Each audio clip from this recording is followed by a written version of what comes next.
Nous ne dépensons pas de l'argent en Chine, au contraire, c'est une activité bancaire qui va dégager un profit. Récemment, dans les médias et sur les réseaux sociaux, un grand sujet a fait son apparition et a suscité énormément de polémiques, l'Agence française de développement. Mais avant de parler des embrouilles entre pro et anti-AFD, je vous propose d'abord d'écouter Thomas Melogno, chef économiste de l'AFD, nous présenter l'agence. Alors l'AFD, c'est à la fois une banque et une agence de développement qui appartient à 100% au gouvernement français. L'action de l'AFD, elle vise à soutenir le développement durable dans le monde. Et l'action de l'AFD est assez différenciée selon les pays. Dans les pays émergents, on va intervenir sous forme de prêts à des taux qui permettent de réaliser un excédent. Et dans les pays les plus pauvres, ou bien pour des secteurs très sociaux, santé, éducation, soutien aux femmes, là on va être sous forme de dons.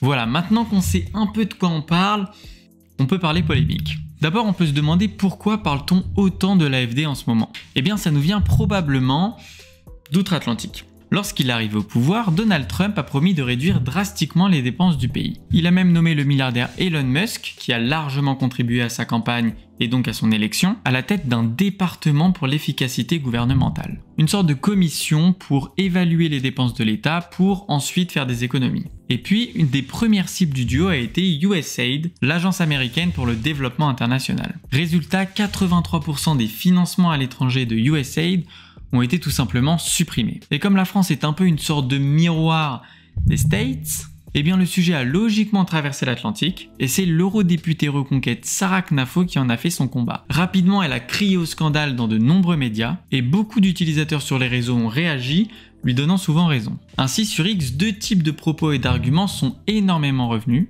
L'inutilité de l'AFD. L'AFD ne sert à rien, c'est de l'argent jeté par la fenêtre. L'AFD est une gabegie totalement inutile.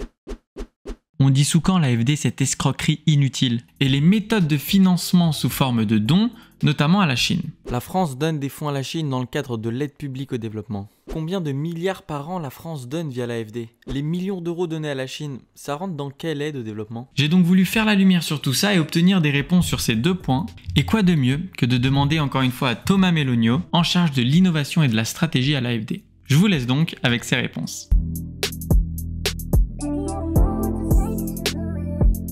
Je m'appelle Thomas Melogno, je suis le chef économiste de l'AFD, également en charge de l'innovation et de la stratégie. Première utilité, l'AFD est très présente dans les territoires d'outre-mer français. Donc là, l'intérêt pour la France est évident, puisque le financement d'hôpitaux, des collectivités, du secteur privé outre-mer va être d'intérêt direct pour la France.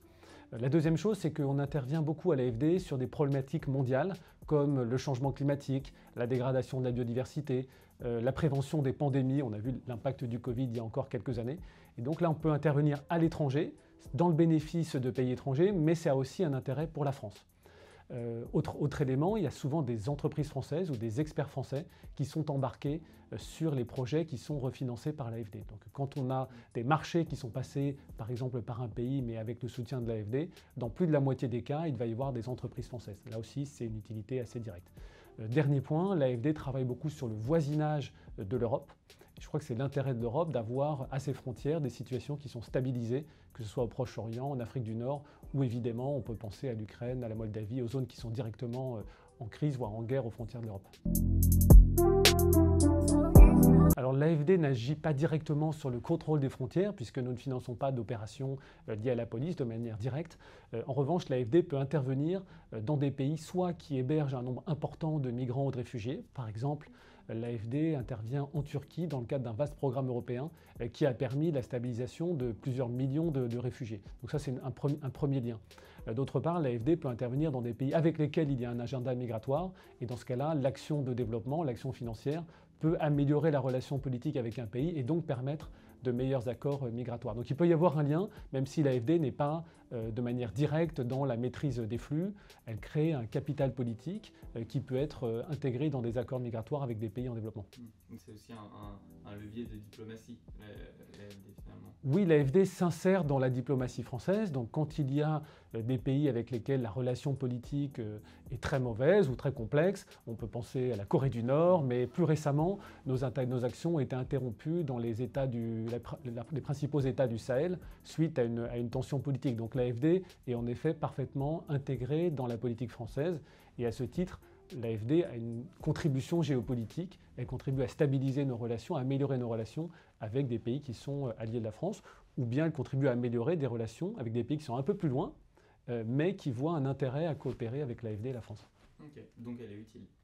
Donc l'AFD est utile. Ce qui est vrai, c'est que peut-être pour les citoyens français, comme cette action se déroule à l'étranger, ils voient moins cette contribution directe. En revanche, nous, au quotidien, on voit de manière très concrète comment l'AFD peut avoir un intérêt économique, au plan sanitaire, au plan géopolitique, au plan de la gestion du voisinage de l'Union européenne, qui rend en fait un service assez direct aux Français.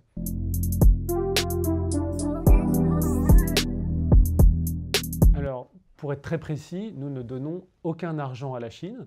La France, à travers l'AFD, fait des prêts à la Chine. Elle fait des prêts avec des taux qui peuvent être assez importants, de l'ordre de 5%.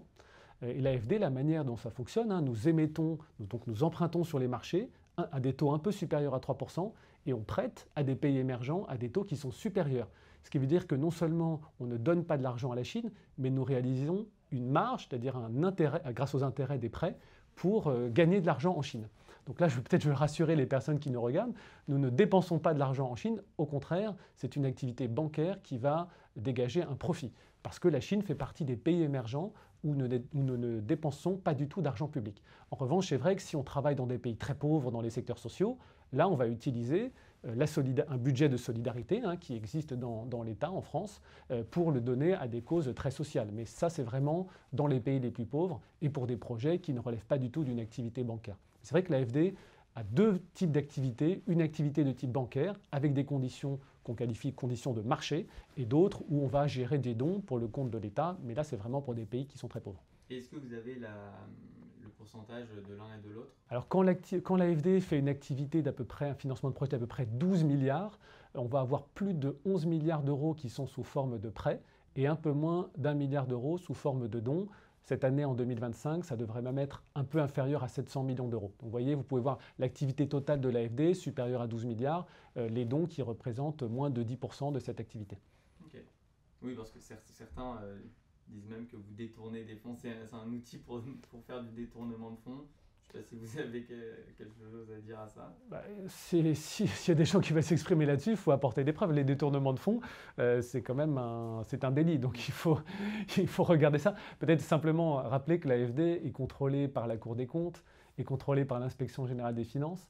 En tant que banque, est contrôlée par l'autorité de contrôle prudentiel. Très récemment, il y a même une nouvelle commission d'évaluation qui a été mise en place autour du ministère de l'Europe et des Affaires étrangères. Donc l'AFD est contrôlée par beaucoup d'institutions qui vérifient que précisément il n'y a pas de détournement de fonds. Okay. Voilà, j'espère que ce sujet est un peu plus clair pour vous, que vous avez obtenu des réponses à vos questions. Merci encore une fois à Thomas Mélonieux de m'avoir accueilli. N'hésitez pas aussi à suivre ce compte et je vous dis à la prochaine pour un nouveau sujet.